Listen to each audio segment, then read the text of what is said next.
Do you guys know that the National Science Foundation said that we normally have 12,000 to 60,000 thoughts, and 80% of those thoughts are negative thoughts? What do you guys think about that? Seems accurate, Yeah. to be honest. Not Definitely doesn't surprising yeah. at all.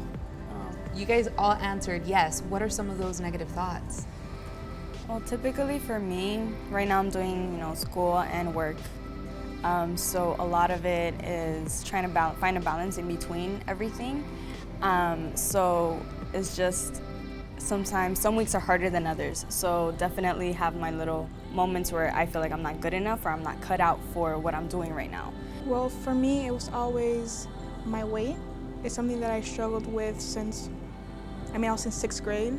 It's when I started noticing how different girls looked compared to me. They had like the ideal body size, and by that point I was starting to gain a lot more weight. Before then I was pretty skinny, and then after that, my grandma had came from Cuba and she was making amazing food and I was eating a lot, and I started gaining a lot of weight and it started affecting my health and everything, and I became even pre-diabetic. And seeing myself and other girls and comparing my weight to theirs and how fat I was. I used to look in my mirror and I used to even cry sometimes, I would say, the phrase in my mind was, oh, you're too fat, oh, your arms are too big, look at the stretch marks. It's something that affected me a lot, and being in a society where girls are supposed to be a certain size or deemed, more beautiful.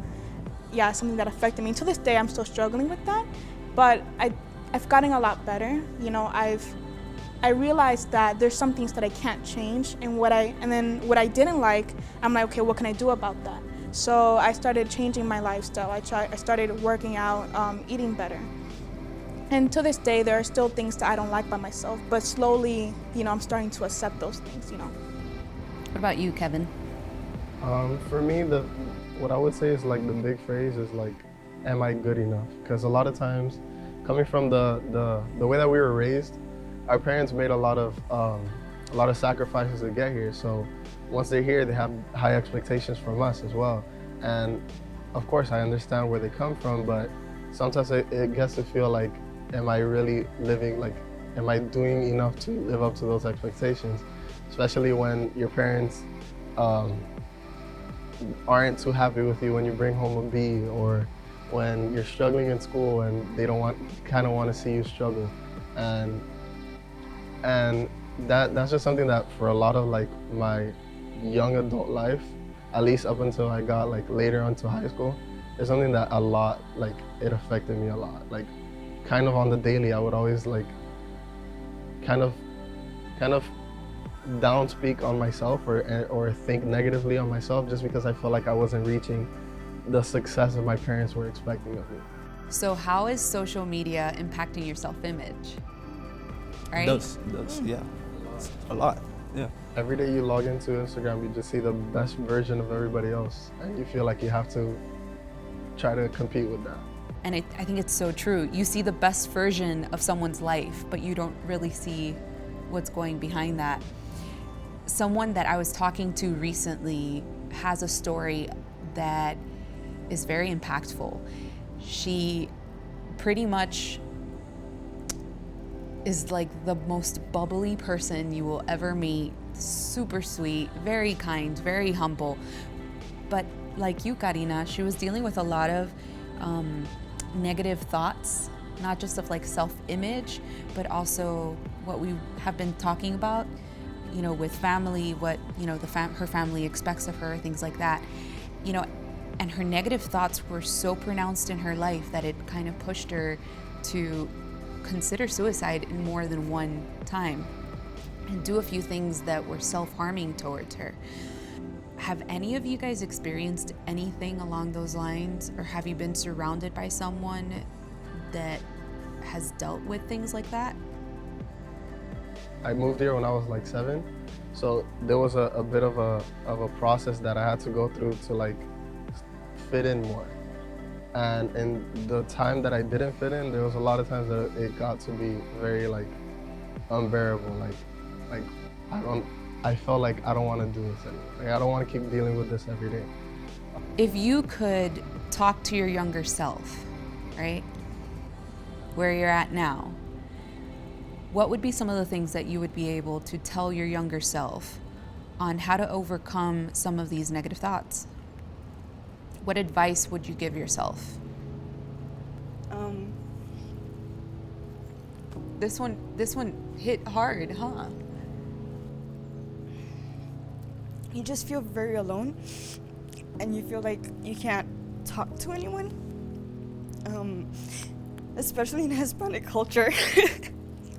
In Hispanic culture, it's like not frowned upon, but it's like just, you know, man up, or, you know, you'll get over it.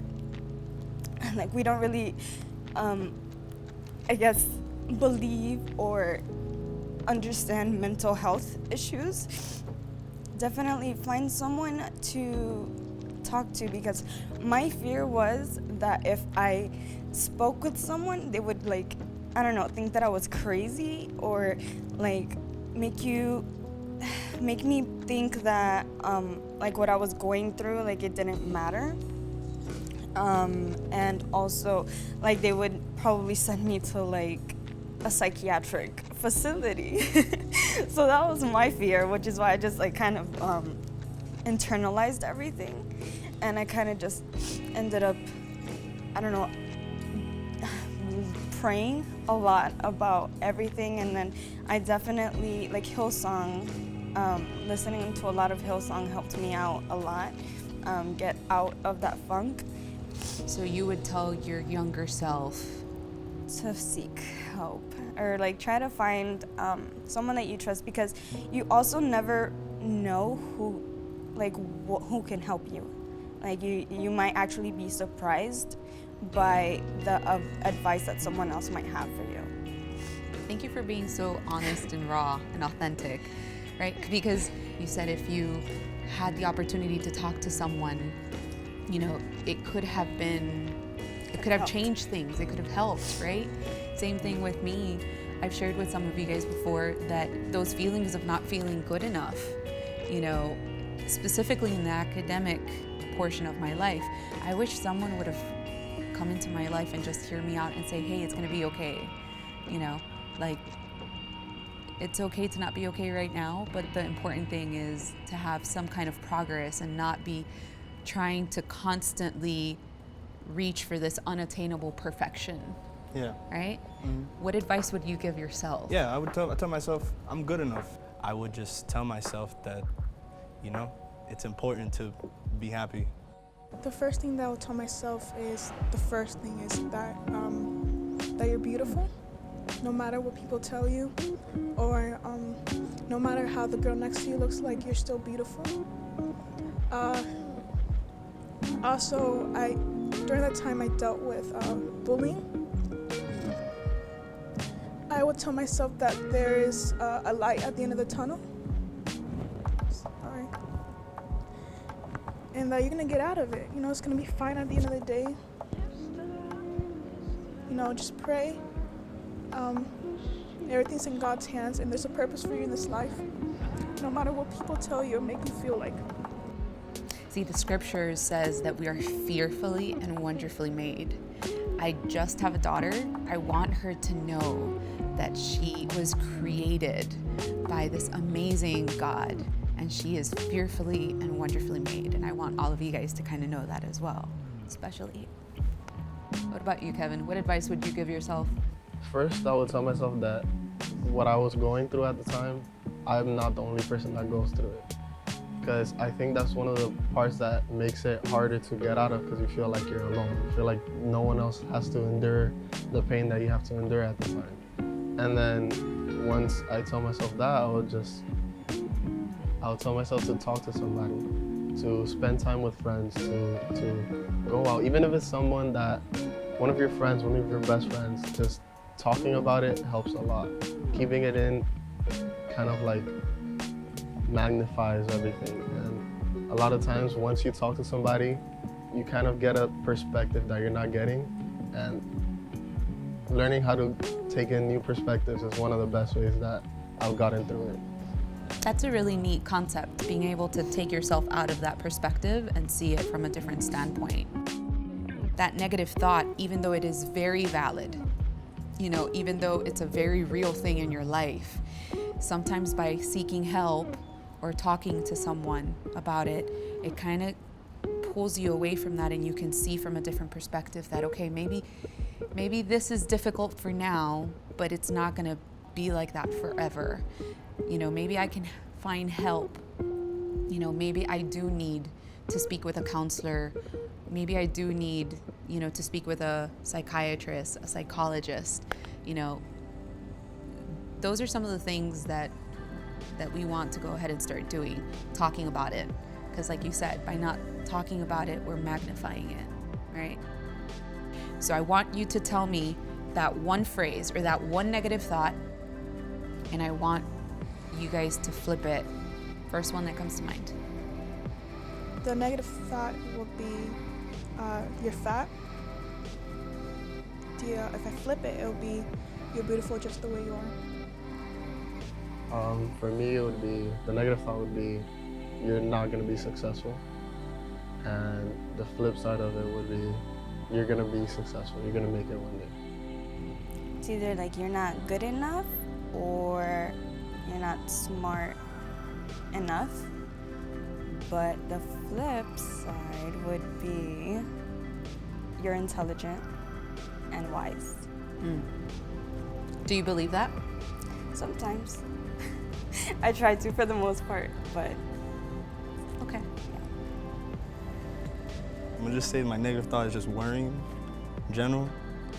And I guess the flip side of that would just be everything's gonna be all right. I think that's mine. I don't know. The last thing I want to kind of, talk about a little bit is how can you love beyond your negative thought? Because it's one thing to flip the thought and say, I'm ugly, I'm fat, and flip it and say, I'm beautiful. But in those days where, you're not on the mountaintop, you're kind of in the valley, how do you cope with it? And the phrase that I'm using to describe that is, how do you love beyond your negative thought? I think you have to just remember that you're more than just whatever negative thoughts you're having at the moment. Because sometimes they feel like they're big. It feels like that's all you are. And you just have to remember that you have so much more to offer. There's more to you. For me, it's definitely my friend group. It's always positive vibes, and it helps uplift, so that even if you can stop thinking about that negative thought for, I don't know, like a couple hours, a little distraction, it's nice. It helps. Yeah.